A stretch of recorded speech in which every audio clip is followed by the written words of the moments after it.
today. I think without further ado, let's turn over the floor to Christian Roselund, who's an energy expert, an analyst, a journalist, and who started this two-part talk series last month on whether in fact it's possible for us to meet our act on climate obligations to eliminate fossil fuels and how we'll do it. So thanks so much, Justin. Yeah, Christian. And shout out to everybody there, including my neighbors, Greg and Sue. Great to see you here. Oh, Amy Moses is coming. Oh, that's lovely. Yeah, thanks everybody who made it for last week. Just to give an overview, last week I covered the question of reaching very high levels of renewable energy. I sort of reject the frame of 100% renewable energy, though as mentioned in the talk, I think that's totally reasonable for Rhode Island. And the issues actually come when you talk about larger grids and larger areas, because we're really balancing within the New England grid. But that being said, tonight, my presentation this is the second part. This is on economy-wide decarbonization. So I'll be dealing with the other sectors and what we have to do. So let me share my screen. Oops. So thanks for joining me for the second part of my presentation. This should be about 20 minutes of presenting, and then I'd like to take all questions at the end of the presentation.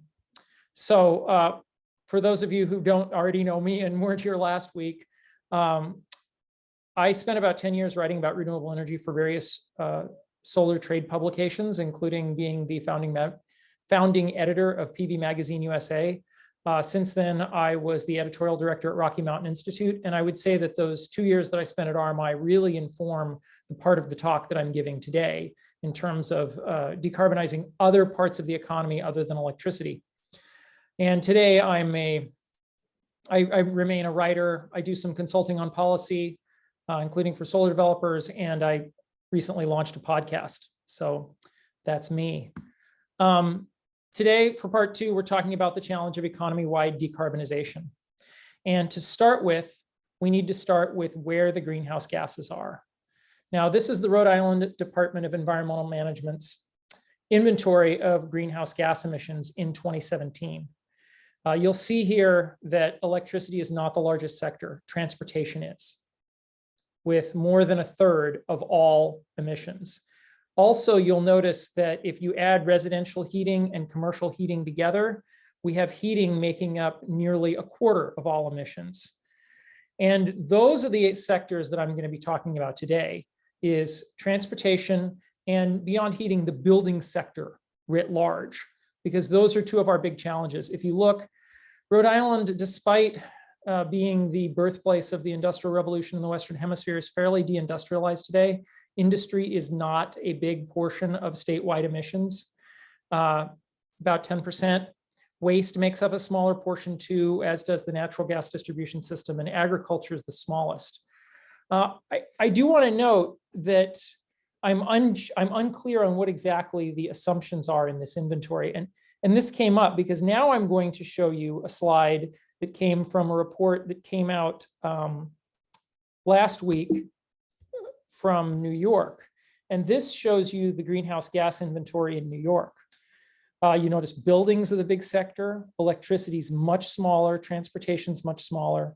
Now, but waste is 12%. Now, what's different about this inventory, not only does New York have a cleaner electricity grid because they have more hydro and more nuclear power, makes up a substantial portion of New York's electricity, they have some advantages in transportation emissions in that they have the New York City Metro and a lot of people who are not driving cars to get groceries and go to work. But what's really different about this is New York decided to measure its greenhouse gas emissions on a 20-year interval of intensity instead of the 100-year, which is standard, and which I'm guessing Rhode Island is probably using because it's been the standard internationally for decades. And what that means is that methane is measured, methane counts more in New York's inventory. Methane is a short-lived greenhouse gas. It only sticks around in the atmosphere for about 10 years. But in those 10 years, it's about 100 times as potent as CO2. So New York is paying more attention in this case to the leaks in methane from the natural gas distribution network. Also, landfills emit methane. So if buildings and waste are showing up more prominently here, that might be why. So we're going to stick with the Rhode Island Department of Environmental Management's inventory because that's what we've got. But I just wanted to point that out because how you measure the greenhouse gases does affect the outcomes that you get. And I have already suggested to some people on EC4 that we could use a 20-year accounting method as New York does, given that there's a real danger to the atmosphere from methane, which IPCC noted in its last report. Anyway, to get to the strategies. So how do we decarbonize? Right now, I would say in the climate movement, there's sort of broad agreement on a threefold strategy. The first is to decarbonize electricity using renewable energy. The second is to electrify transportation and heating, which is known as, under the slogan, electrify everything. Now, not all sections of transportation is this really feasible in. We have problems with ships and planes, but we can get the broad bulk. And we'll go into the sources of transportation emissions later here. And then to reduce demand. And reduced demand could actually be considered the first part because efficiency has often been the easiest way to reduce emissions. However, the disadvantage of focusing on efficiency is efficiency will only get you so far. At some point, you have to actually replace the fossil fuels. But generally speaking, these three strategies work well together. Decarbonize the electricity supply, electrify transportation and heating, and reduce demand. So what happens when we do that? Well, fortunately, we have a study by Rhode Island's own Timmons Roberts of Brown, working with Stockholm Environmental Institute, that looked at deep decarbonization in Rhode Island. And they did multiple pathways. The graphic here shows their 2040 pathway, but they all show a very similar result. And unfortunately, this shows sources of electricity generation. But what I really want to point out here is the demand. You notice that right now we're at about 8 to 9 terawatt hours annually, and that it jumps to 17 when we electrify heating and transportation. And I talked with Timmons about this. This assumes no demand reduction through reducing driving, for instance. This just assumes that, you know, pretty much business as usual with the same number of cars, but that we move to electric transport and that we decarbonize our buildings using heat pumps. So that's a significant consideration here. Moving on to the transportation sector, our big sector. Unfortunately, I do not have numbers for where those sources of transportation greenhouse gas emissions are coming from in the state of Rhode Island. But what I do have is US national numbers. This chart is from the US Environmental Protection Agency, and it's the most recent year they had. And what it found was light duty vehicles were nearly 60% of transportation emissions. Now, I don't expect this to be very different in Rhode Island. Probably ships are a higher portion in Rhode Island. However, this is going to be dominated by light duty vehicles. This is going to be dominated by people driving to get groceries, to do various tasks. We actually find that a fairly high portion of what we call vehicle miles traveled come from people who are meeting daily needs other than going to and from work. But commuting is also a big chunk of this. So there are two real strategies here to deal with these emissions from the light duty vehicles, which is to electrify and to reduce vehicle miles traveled. Now, electrification can also work for the second section here, which is the medium and heavy duty vehicles, though there is still some debate whether battery electric or hydrogen will be the best for that segment.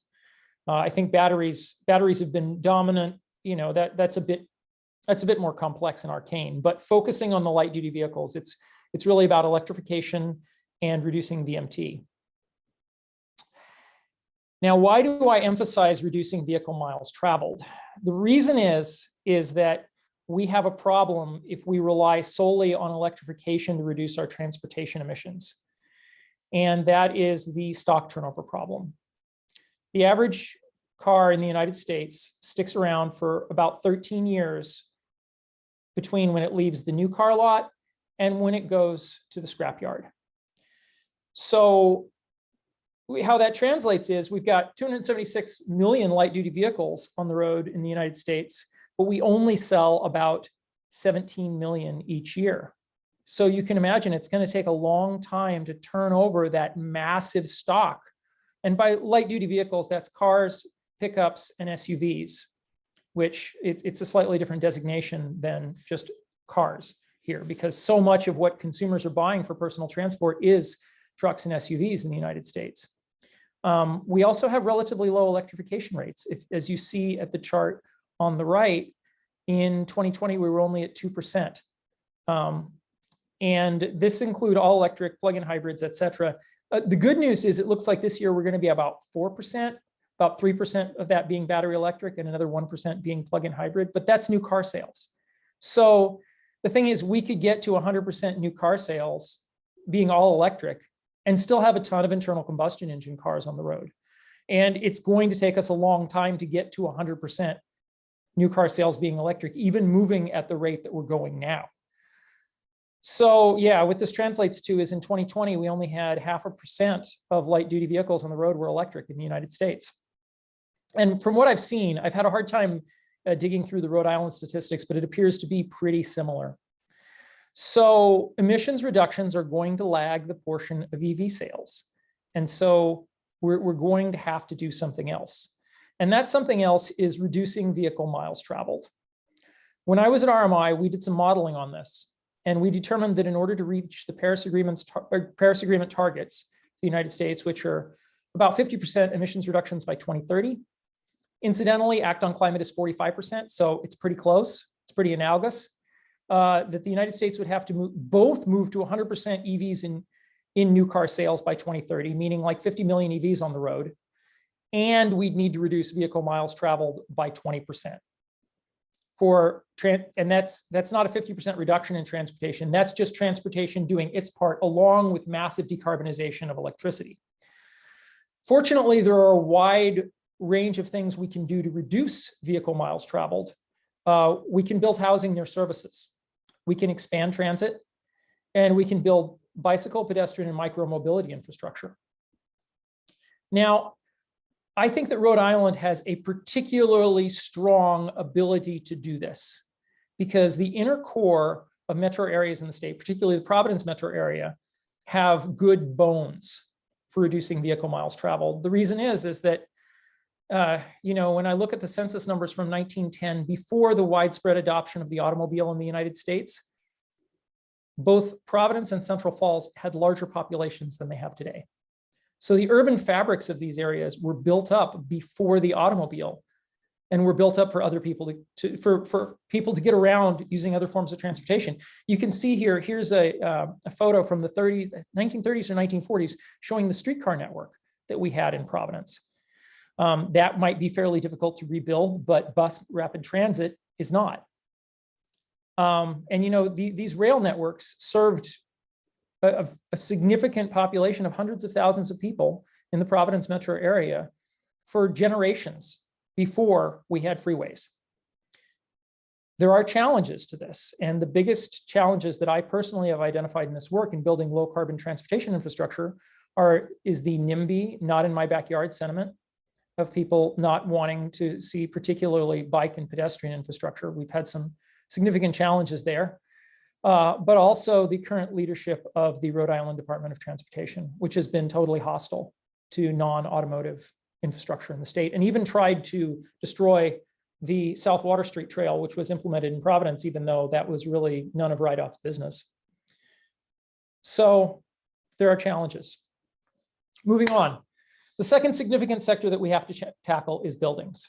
And of course, buildings and transportation are related. We talk about the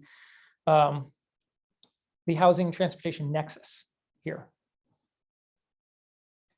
The building sector is an interesting one because it contributes to emissions in multiple ways, through building materials, through the construction process, and through moving materials for construction, which will show up as transportation emissions, not building emissions in our inventory, and through the energy use in buildings. So in state greenhouse gas accounting, the heating sector that you see is only the third one. And a lot of times in the construction of the materials, those may get lost or those may happen in another state. So there are opportunities across the building sector to reduce emissions. I mentioned earlier that residential and commercial heating account for about a quarter of the emissions in Rhode Island. But when you add the electricity use in buildings, it's more. And when you add the building materials and the transportation of the building materials, it's more. I've seen estimates that say as much as 40% of total greenhouse gas emissions are in buildings and in the energy use in buildings. Unfortunately, we have an even worse stock turnover problem in buildings than we have in transportation, because residential and commercial buildings last decades to centuries. And it is more expensive. At RMI, we did a lot of modeling, and we showed that moving buildings to all electric and to heat pumps for new buildings, it was a winner economically. We could do that cheaper than we could building dual fuel buildings that both had electricity and gas hookups. It would save residents money. But it's more expensive if you have to go out, if you have to go back in, replace your gas appliances with heat pumps and with other systems. So the real opportunity here is in the new buildings, but that alone won't solve the problem. And I would note that improving the energy efficiency of existing buildings might be the most labor-intensive task in the entire energy transition. Now, what this does mean is that it's a great opportunity for jobs. It's a great opportunity for job creation, particularly for people who don't have college degrees, because let me tell you, there is a truly vast amount of weatherization that needs to be done in this country. And we need to be retrofitting about 2 to 3% of our building stock per year, according to RMI's estimates, to reach our decarbonization goals. But I think the really important thing is that we need to start now. Every new building that we build that has a gas hookup is setting us up for a challenge in decarbonization in the future. And let me be really clear with you. The targets on Act on Climate will not be easy to achieve. They require radical and deep reductions, and we're going to have to do a lot of work to reach them. So I think it's the low-hanging fruit becomes even more important. I also want to briefly go into system-wide challenges here. I think one of the system-wide challenges is going to be doubling the amount, or if we do more efficiency and more VMT, perhaps not doubling, but vastly increasing the amount of electricity generation that we have, so that we can meet the needs of transportation and buildings as well as our existing needs. There's also the matter of resilience. When we electrify heating and transport, it will be even more essential to have a stable electricity grid. If we have severe winter storms and the power goes out, as it has gone out in the past, and people are reliant on electrical heating to stay warm, that's going to be a problem if the power goes out. I mean, this is how hundreds of people died in Texas. And with climate change, Atlantic storms are increasing in number, and they are becoming more severe. And this is potentially leading to more power outages. I think we saw this summer and fall what happened in South County when Hurricane Henri came through. Now, the infrastructure bill, which recently passed the US Congress and was signed into law, does provide money to states to improve electricity system resilience. However, I have not seen a sophisticated plan on behalf of National Grid to make our electricity system more resilient. And I will tell you that they do not appear to be properly valuing the resilience value of distributed solar and storage. There's even some storage going in, but I have yet to be convinced that National Grid is really taking advantage of that in their resilience plans.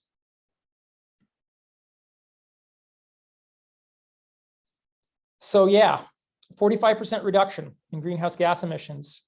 We're going to have to hit all of these three sectors big time: electricity, transport, and buildings to get there. We are so not on track to achieve that. There are a number of important bills that are coming up in this legislative session.